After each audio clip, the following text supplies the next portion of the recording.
Hi, I'm Dan with Actions Matter. I wanted to share a thought here.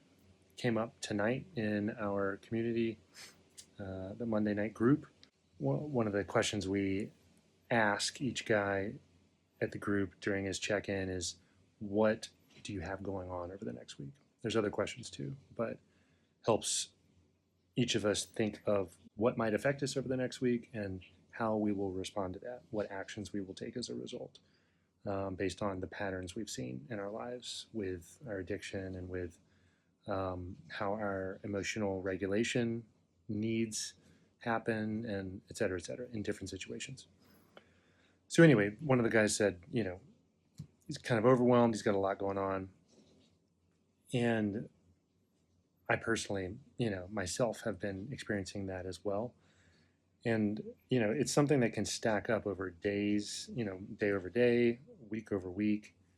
And it's important, I found, as I was sharing tonight, giving him some feedback, and then, oftentimes as a leader in a group, it's very common to just have the words coming out of my own mouth essentially convict me or hold me accountable for what I'm doing in my own life, to actually ask myself, am I even doing what I'm telling other people to do? And I knew that that was going to be the case before I even spoke, so I prefaced with that. But in my own life, I have experienced a lot of overwhelm lately. And I found myself telling him tonight that the important thing, while it's good and important to identify emotions on a daily basis and even get precise with like which situations or activities during the day triggered which emotions, like that's always nice to identify that, to get precise with it so that we can parse between like what are we feeling inside of us and what impact is it having on us and what can we do about it. Sometimes when we're overwhelmed, like I've been, and then I think like one of the members was, it's a big muddy mix and there's multiple things going on usually that can be identified, but there's no easy way to parse between, okay, well, 20% of it was from this, 30% of it was from that, and the other 50% was this big thing. Like you can't, it just doesn't work that easily. And sometimes the need to like engineer it and like make that so precise can be a distraction and can make it even hard to want to have emotional awareness and do the practices that we do for emotional awareness, because it's overwhelming to just have to face all of that all of the time.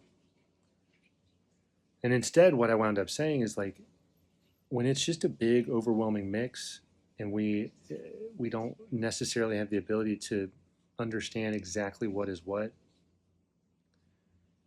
it can be most important for step one to just say, acknowledge to ourselves, hey, I'm overwhelmed. I'm having a lot of emotions. It feels difficult, painful, I want to climb out of my skin, or I want to climb the walls, whatever the case may be.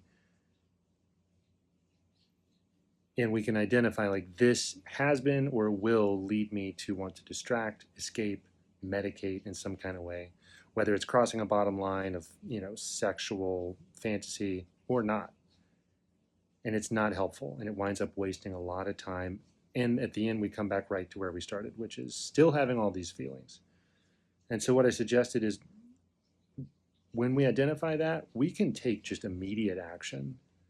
And instead of expecting ourselves to be a robot and just push through and grind it out, essentially white-knuckling it as though we don't need to do anything, we can instead say, hey, I am struggling right now, or I'm just overwhelmed, got a lot of emotions sitting in here.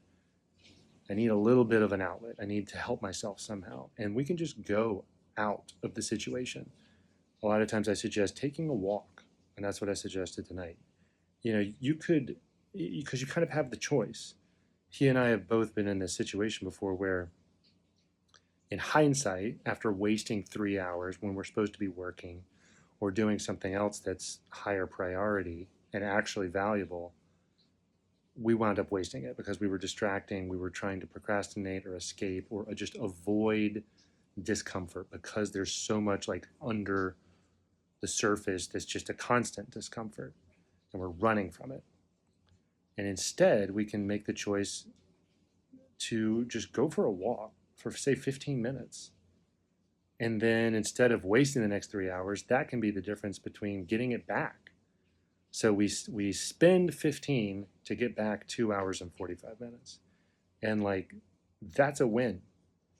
And, one of the other things we commonly focus on is creating structure for ourselves to have like guardrails for the week and avoid pitfalls, avoid things that might wind up being a problem for us because the week is just harder than normal and we're sensitive and things like that. So like if we're having a really hard week and entertainment is going to be something that we normally allow ourselves, but could be like a larger trigger this week and we're going to be more likely to binge on it, we could just say, hey, I'm going to, take a step back from that. But that type of structure, that's one way structure looks. It's called access control. But structure can also just be going out and taking a walk. It can be that simple. And it's actually not a waste of time because when we're busy, especially when we're at the workplace or something, taking a break, especially when it's a really busy week, we've got a deliverable, we feel like we're pressured. Taking a break can be the last thing we want to do, but it's also the most important thing we need to do because we are emotionally dysregulated and we will not, just from experience, we will not be able to sustain robotic levels of work without running off the rails somehow and going down a path that just sets us up for future failure or gets us one step closer to future failure. So having little things like walks or some other break that we would somehow enjoy, find rest from, and get some kind of joy out of it, even a nap if it's possible, or being social or something else can be really helpful. And we highly suggest it. And I thought that was an important thing for me to remember tonight and take my own advice because today I didn't do that. I wound up wasting some time myself because I was running from emotions and needed to just, and I knew I needed to, and I just didn't do it. Like I was like, I should go for a walk, and I didn't do it. So I just wanted to share that. I hope it helps. Let me know in the comments below if there is a particular activity you like to do that is healthy, that you find helpful to reset yourself, even if it's only for 5, 10, 15 minutes during a busy day. But nevertheless, it helps you kind of recenter, and perhaps it gets you time with God, or perhaps it just gets you time with yourself because it's very easy to just not pay attention to our own needs until it's too late, and then we're snapping at somebody or we're going down a slippery slope that we don't need to be going down. But I'm curious to know what helps you. Thanks.